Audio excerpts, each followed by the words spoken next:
देखिए फैक्ट्री में मैगी कैसे बनती है। आधी रात में लगने वाली भूख हो या फिर जेब खाली हो, लेकिन कुछ चटपटा खाने का मन करे तो इन सारी कंडीशंस में सिर्फ एक ही चीज याद आती है और वो है मैगी। बच्चों से लेकर हर किसी को मैगी खाना पसंद है, पर दोस्तों जिस मैगी को आप खाते हैं, क्या आप जानते हैं कि इसको बनाया कैसे जाता है? और सिर्फ मैगी ही क्यों, इस मैगी को आप जिस चम्मच से खाते हैं, क्या आपको मालूम है वो कांटे वाले चम्मच किस तरह से बनकर तैयार होते हैं? और हाँ, क्या आपको मालूम है कि जिन पोटैटो चिप्स को आप खाते हैं वो असल में आलू को काटकर बनते ही नहीं है, बल्कि उन्हें बनाने का कोई और ही प्रोसेस होता है? अगर नहीं जानते तो जनाब इस वीडियो के लास्ट तक हमारे साथ बने रहिएगा, क्योंकि आज के इस वीडियो में हम आपको बहुत कुछ ऐसा बताने वाले हैं जिससे कि आप हैरान हो जाएंगे। पर हाँ, वीडियो शुरू करने से पहले अगर आपने हमारे चैनल को अभी तक सब्सक्राइब नहीं किया है तो प्लीज इसको अभी के अभी सब्सक्राइब कर दें, जिससे कि इसी तरह की इंटरेस्टिंग वीडियोस हम आपके लिए बनाते रहें। कैंडी बार, सबसे पहले बात करते हैं कैंडी बार की। दोस्तों आप लोगों ने डेयरी मिल्क चॉकलेट तो जरूर खाया होगा, अगर नहीं भी खाया तो इसके ऐड आपने टीवी पर जरूर देखे होंगे। पर आज हम आपको इसके बनने का पूरा प्रोसेस बता रहे हैं, जहां इसे बनाने के लिए sugar, coconut oil, cotton syrup और मोलासिस का इस्तेमाल होता है, जहां इन सारी चीजों को मिक्स करके 8 मिनट से लेकर 10 मिनट के लिए गर्म किया जाता है और फिर बाद में इस पूरे मिक्सचर को एक बड़े से बर्तन में डाल दिया जाता है। जो पिछली बार बनाते टाइम बची हुई कैंडी थी ना, उसे भी इस बार बनाने वाले सिरप में मिक्स कर दिया जाता है। बाद में इस पूरे मिश्रण को एक बड़े से स्टील प्लेटफॉर्म पर डालकर एक दूसरे में अच्छी तरह से मिक्स कर दिया जाता है और फिर इस मिक्सचर को स्ट्रेचर मशीन में डाल दिया जाता है, जो इस पर कैंडी को 5 मिनट तक स्ट्रेच करता रहता है।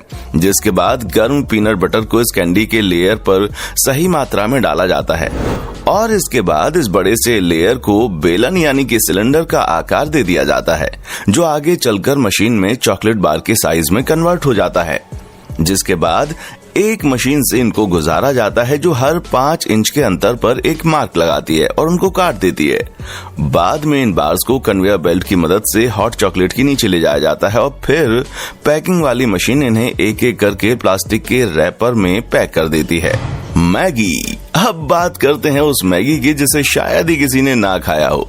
हाँ, कंपनी वाले इसे 2 मिनट में बनाने का दावा तो करते हैं, पर आप और हम जानते हैं कि क्या आपने कभी 2 मिनट में मैगी बनाई है? आपका जवाब आप हमें कमेंट करके जरूर बताइएगा। हाँ, खैर ये तो हुई मैगी को पकाने की बात, लेकिन क्या आपको मालूम है कि नूडल्स को फैक्ट्री से लेकर आपके किचन तक पहुंचने में किन किन रास्तों से गुजरना होता है?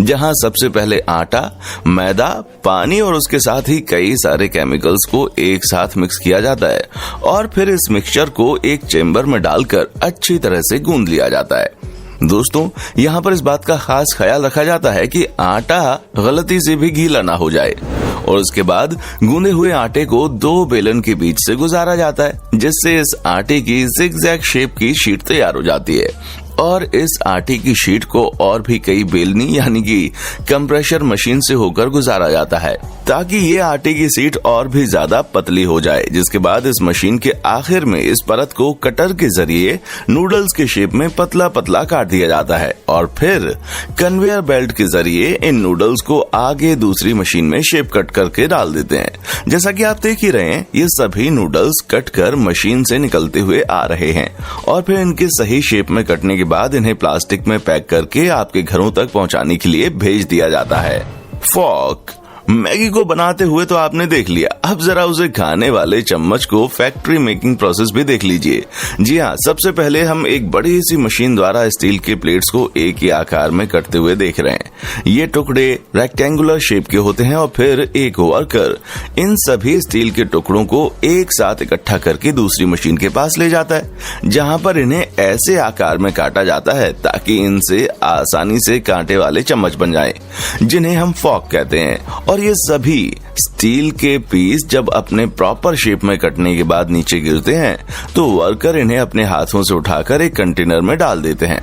जब इस तरह के कंटेनर भर जाते हैं तो इन्हें आगे के प्रोसेस के लिए ले जाया जाता है, जहां इन सभी पीस को बारी बारी से एक रोल करती हुई मशीन के नीचे से गुजारा जाता है ताकि इसके आगे वाले हिस्से को थोड़ा सा पतला किया जा सके। और इस प्रोसेस के बाद चम्मच के हत्थे को शेप में लाने के लिए इन्हें खांचे के ऊपर रखकर इन पर दबाव बनाया जाता है और जब ये सारा प्रोसेस हो जाता है तो वर्कर्स इनके आगे वाले हिस्से को प्रॉपर शेप देने के लिए मशीन के अंदर रखकर काट देते हैं, जिसकी वजह से ना सिर्फ इसे प्रॉपर शेप मिलता है बल्कि इसके आगे वाला हिस्सा चम्मच की तरह बैंड भी हो जाता है।